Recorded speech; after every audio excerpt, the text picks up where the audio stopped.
Hi అండి, welcome to my channel life of సంతు. ఈరోజు మన వీడియోలో బ్యాచిలర్స్ అండ్ బిగినర్స్ కూడా సింపుల్ అండ్ ఈజీ ప్రాసెస్లో చికెన్ కర్రీ టేస్టీగా ఎలా చేయాలో ప్రాసెస్ చూపిస్తాను, చూసేయండి. ఫస్ట్ అయితే కళాయిలో కొంచెం ఆయిల్ యాడ్ చేసుకొని కొంచెం జీరా, కారంకి తగ్గట్టు పచ్చిమిర్చి, ఒక మీడియం సైజ్ ఆనియన్ 2 వేసుకొని మంచిగా కలుపుకోవాలి. తర్వాత కొంచెం కరివేపాకు, అల్లం వెల్లుల్లి పేస్ట్ కూడా వేసి బాగా ఆనియన్ బ్రౌన్ కలర్ వచ్చేటట్టుగా వేపించుకోవాలి. తర్వాత అందులోనే కొంచెం టమాటా వేసి బాగా కలుపుకొని మూత పెట్టి మగ్గించుకోవాలి. టమాటా మగ్గాక మనం కడిగి పెట్టుకున్న చికెన్ కూడా యాడ్ చేసుకొని ఒకసారి మంచిగా కలుపుకున్నాక కొంచెం పసుపు, ఉప్పు వేసి బాగా కలుపుకొని మూత పెట్టి మగ్గించుకోవాలి. ఇప్పుడే చికెన్ 80% వరకు మగ్గిపోతుంది చికెన్లో నుండి వచ్చిన వాటర్తోనే.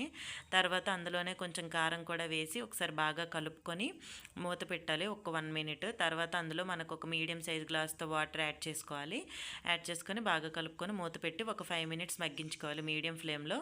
తర్వాత 5 మినిట్స్ తర్వాత ఇంకా దించే ముందు కొంచెం చికెన్ మసాలా అండ్ ధనియా పొడి, కొత్తిమీర కూడా వేసి ఒకసారి బాగా కలుపుకుంటే అంతే. మనకి సింపుల్గా ఇటు గ్రేవీలా కాకుండా అటు ఫ్రైలా కాకుండా మంచిగా చికెన్ కర్రీ బాగుంటుంది. ఇంకా దీన్ని ఎవరు ట్రై చేసినా కూడా సూపర్గా కుదురుతుంది. ఒకసారి ట్రై చేయండి, రేపు ఎలాగో సండే కదా.